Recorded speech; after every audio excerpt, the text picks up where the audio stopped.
Hello, everyone. This is Angelo, and I'm an OG passport brother who brought his fiance from Vietnam to the United States.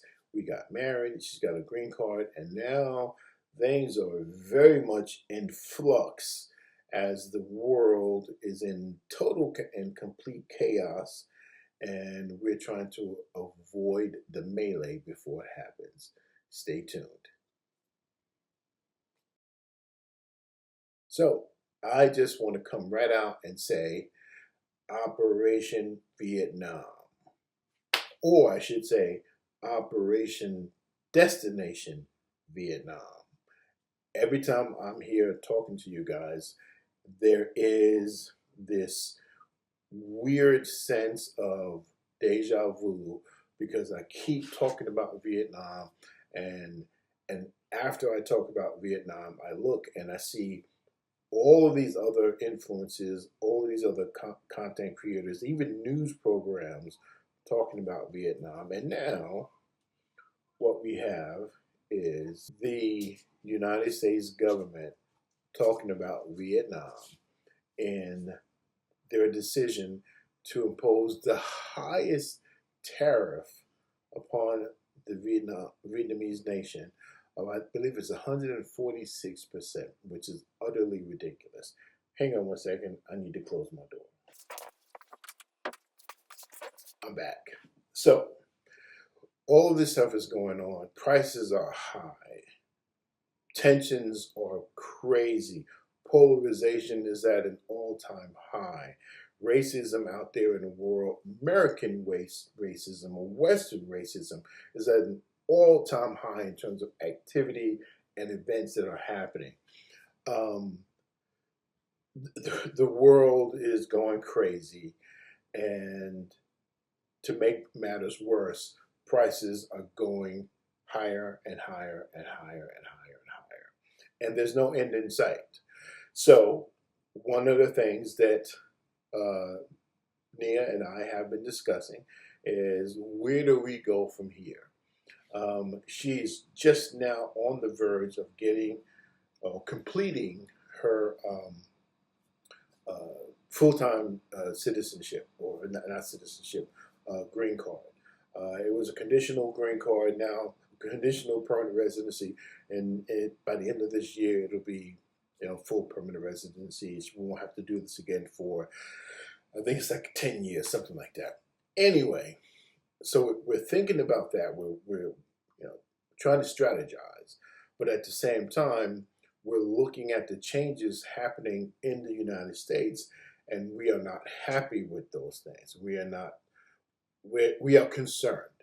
So when I say destination Vietnam, we're literally considering picking up, getting the hell out of Dodge, and settling down in Vietnam or possibly Southeast Asia. I have a friend, Kendall. Kendall is in the Philippines right now. And Kendall just made a video in which he said that he has no inclination whatsoever to return to the United States.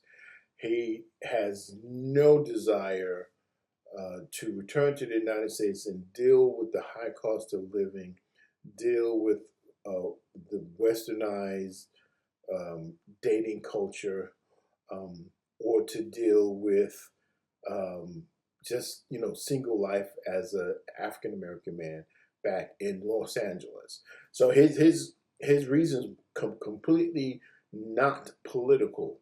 He just said there's nothing in the United States calling to him saying, "Hey, why don't you stay here?" And to be honest, there's a lot of similarities in how I feel about remaining in the United States right now. As a matter of fact, if I was able to literally pick up and go right now, just drop everything and go, grab my wife and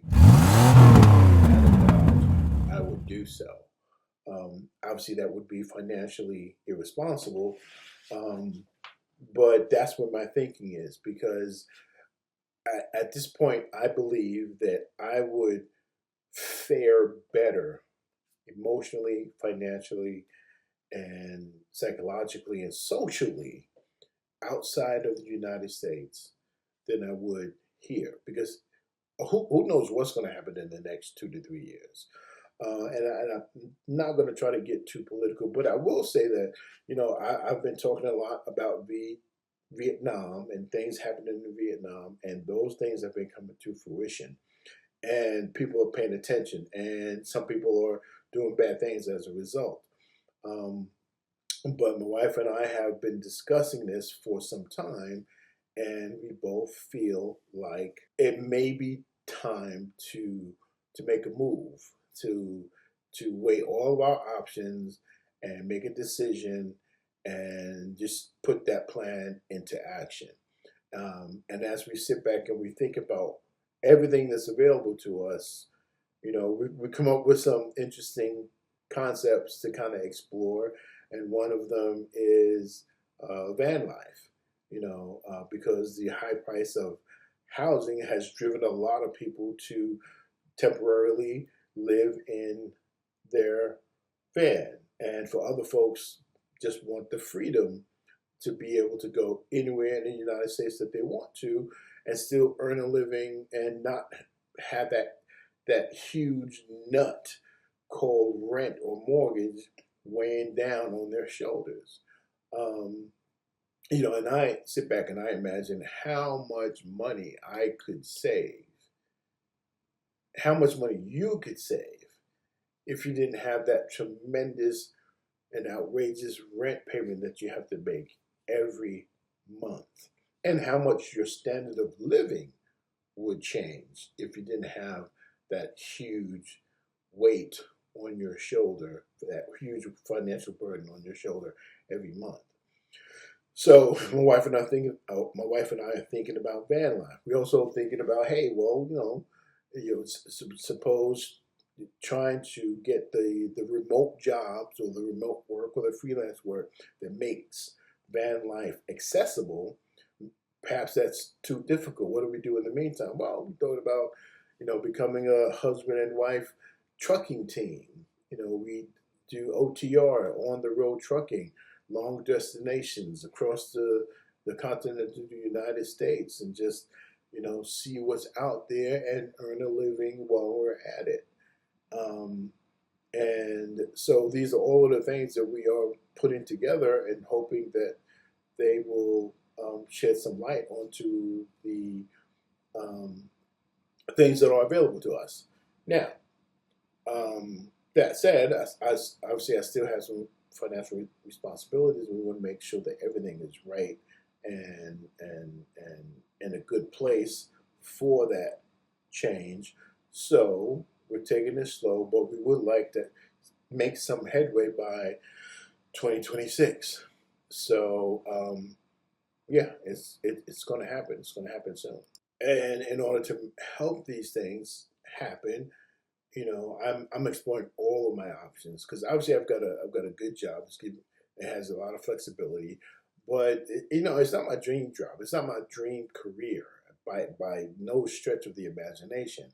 So I don't have a problem walking away from it. As a matter of fact, my focus has always been on writing, creative writing. And my wife is very, very white collar in terms of her white collar corporate, in terms of her preferences in the working environment. So in Southeast Asia, it fits, for me to take a more creative freelance role, and then for her to do her thing, building up her career and that whatever it is, you know. So there are so many ways that we can go to make this happen, and each of those ways are exciting because they are unknown, but they have such great potential. And then lastly, I still want to be able to help guys out there who are like me, who have been married and thought that they would never be married again. And then I became focused on finding the right type of wife. And if you're like that and you recognize that you really don't want to be alone for the rest of your life, you don't want to be in your 50s, 60s, and 70s by yourself, then I want to help you look at all of your choices. I want to help you look at what's available to you. So I know a lot of people are looking at the Philippines, and a lot of people are looking at Thailand, and people are looking at Colombia and South America, and some folks are even looking in South Africa or some European countries. Um, I want to help you look at Vietnam, where you can find a fit, friendly, feminine, and supportive and cooperative wife to help you share the best moments of the latter half of your time on this planet. That's what I want to help you achieve. And I want to show you how to do that, how to get into that environment to increase your chances of meeting someone wonderful and special, who will love you and take care of you, as you love and take care of her, in the way that it's supposed to happen according to the gender roles.